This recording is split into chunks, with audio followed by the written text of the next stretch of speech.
There's a place online where no take is too hot, no quarterback battle is too petty, and no wide receiver is truly good enough for this team. It's not ESPN. You sure about that, bro? You sure? Are you sure? I mean, I just think it's a legitimate question to ask. It's not Reddit. It's Patriots Twitter. It's becoming a digital asylum where every offseason is somehow both the end of times and our team's year to win the Super Bowl again. Truthfully, we're 5 years removed from the collapse of the dynasty. Each offseason has become this referendum on Bill Belichick's legacy, or about how the Patriots' current quarterback is going to become the next Tom Brady. This discourse is completely propagated by a rabid fan base made up of commiserating pessimists and armchair general managers. I don't believe it. It's a complete crock. What do you mean you don't know if you don't believe it, Murray? Of course it's a lie. The community is growing insufferable. Spend too long consuming their drivel, and you'll begin to wonder if these fans have ever actually touched grass. And the worst part? I willingly stay here. This is why in today's video, I'm exploring what the hell happened to Patriots fans.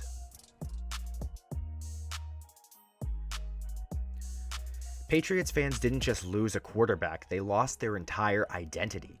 Ever since Tom Brady left, New England Patriots fans have turned into that ex who keeps checking their former partner's Snapface account to see what and who she's doing now. Tom went away and won in Tampa, and many said, see, that's what happens when you leave the Belichick gulag. I can't stand it. Run it again. Huddle up and run it again, Brady. You guys need to stretch. Maybe that's a problem. Too much gossiping and not enough stretching. I can't stand much more of this. It's a joke. It's a joke. We could snap the ball and hand it off and on any play, and they're walking right in. That's what it looks like down there. That's all I really am about, is trying to win football games. Then Tom retired, and the masses clamored to bring him back as a general manager, a minority owner, or even head coach. They wanted to bring him back as this god and pinnacle of excellence that stood for 2 decades in Foxborough. And this is kind of the problem we see today. Every Patriot is judged not by his performance or the character, but how closely they make us feel like it's 2007 again, or part of the do-your-job era of Patriots football. Brady imploring some of his teammates to do your job. We aren't even watching football anymore. We're watching trauma reenactment.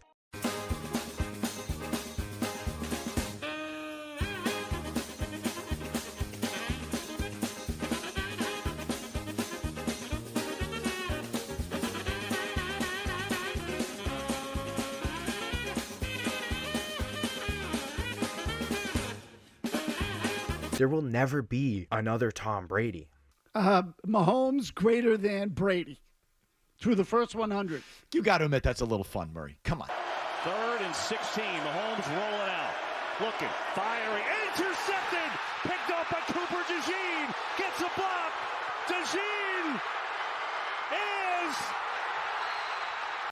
Mahomes greater than Brady. Mahomes. 4-man rush over the middle, and it's intercepted again.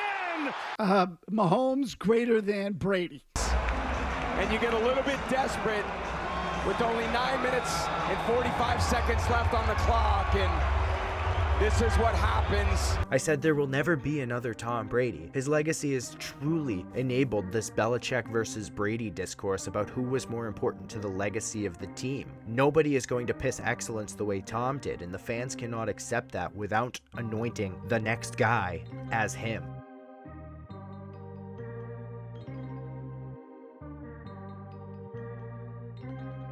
Tom Brady leaving in free agency absolutely tore the hearts out of fans. Ever since then, Twitter has latched on to find the next guy, but they're really quick to completely jettison him at the first signs of complete and utter suck. Cam Newton.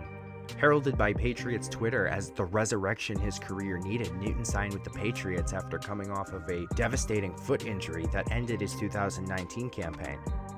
Newton's injury history absolutely devastated his career, so it was abject fucking insanity when Patriots Twitter thought that a damaged Cam Newton would return and be anything but cashed. But then they would immediately turn on the 30-year-old former MVP whose campaign with the Patriots was a one-season flounder instead of a new hope.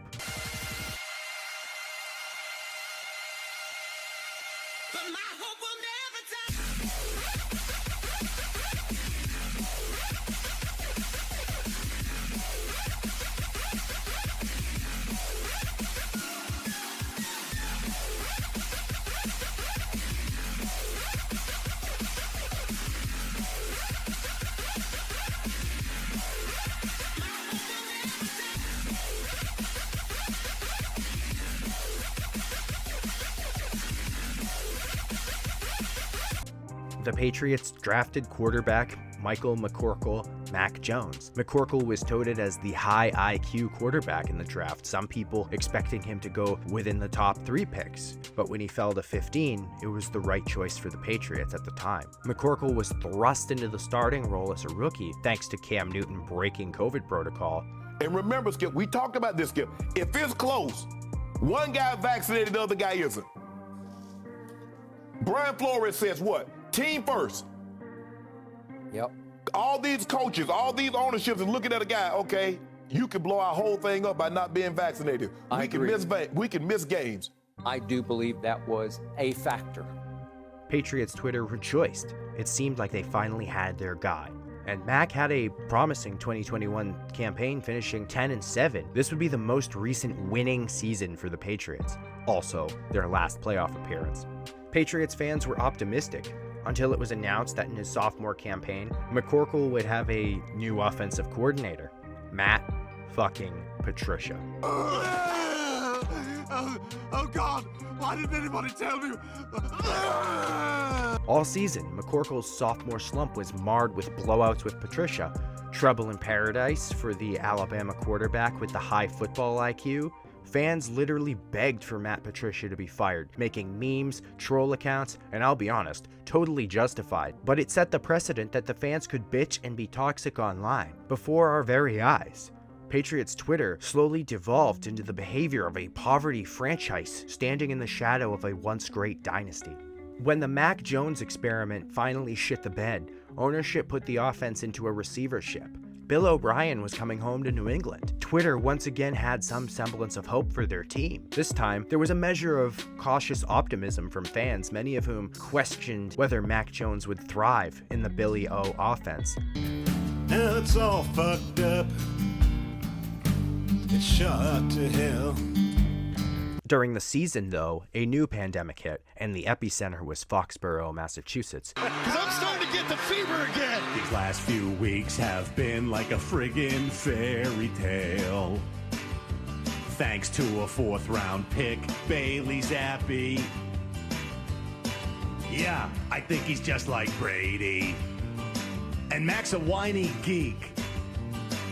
That's why Zappe's the quarterback for me.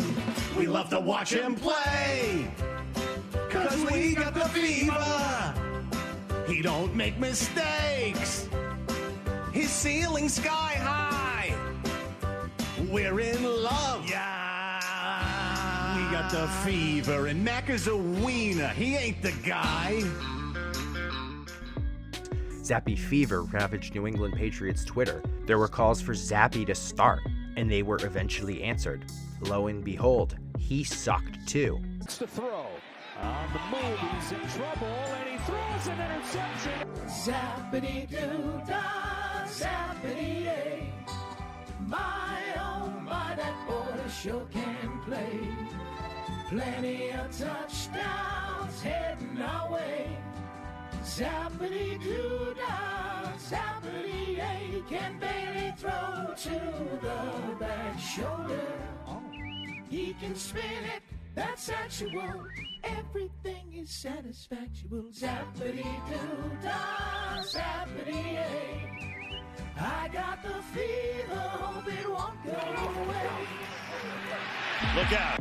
Finally, a new dawn came for the Patriots, who signed old friend Jacoby Brissett to a bridge deal, as Gerard Mayo took the helm as head coach. Drafting Drake May, on the other hand, turned the tides out of Brissett's favor. Going forward, I think now, Drake gives us the best chance to win now and going forward.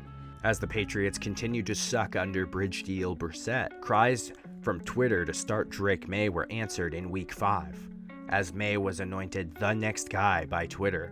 About to embark on his sophomore campaign in the NFL, having a 3-9 record as a starter. Will the UNC quarterback become the franchise quarterback that Twitter has already anointed him to be?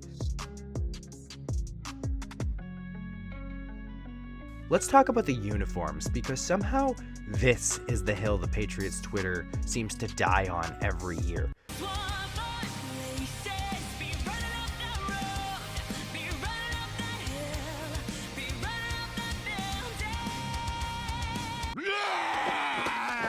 You've got grown adults begging the team to bring back the Flying Elvis, Orthwine, early Kraft uniforms from the mid-90s, like we didn't go 5-11 in those clown suits. Actually, you know what? They're probably perfect for what's happening right now to this team. Fans will tweet edits of current players wearing these clown show jerseys with the italicized NASCAR-looking numbers, the big-ass Flying Elvises on the shoulders, and they think that's gonna fix the culture of the team. Like, what are we doing? You miss the jerseys, or do you miss being 12 years old? Half of Patriots Twitter is in this emotionally parasocial relationship with a uniform that was mid and cursed.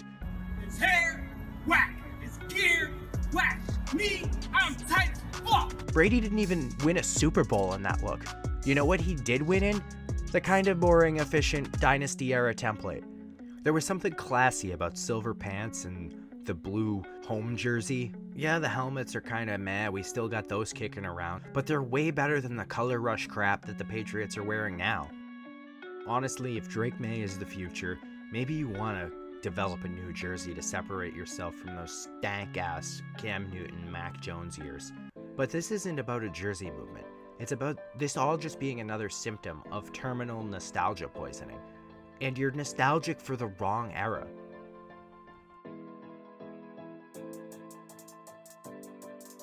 So where does that leave us, Patriots fans? We worshipped a quarterback so good that he broke our ability to even evaluate the sport. We chased his shadow through this revolving door of next guys, each one expected to become a legend by year 2, or he was gonna get thrown to the wolves. We romanticized the 90s and the early 2000s and the dynasty and do your job, a time when we were bad, but at least our jerseys slapped, supposedly. It's no longer analysis. It's not fandom. It's just collective delusion. The problem with you is you're completely delusional. The Cult of Brady taught us to expect greatness, but it also cursed us to see failure literally everywhere else. And instead of breaking the cycle, we've all just completely doubled down, scrolling, tweeting, arguing, reliving the past through whatever masochistic, warped, nostalgia rose-tinted goggles we're all wearing. You sly dog! You got me monologuing! I can't. But there's a sickness that runs deeper, and it's no longer about the quarterback or the jerseys anymore. It's about power or control. It's this illusion that if you and I scream loud enough on Twitter, we can totally fantasy GM this team back into relevance like it's a Madden franchise rebuild. New England Patriots have the absolute worst roster in the entire NFL. Like their highest rated skill position player is Kendrick Bourne. The part 2 of this video will come out after the draft.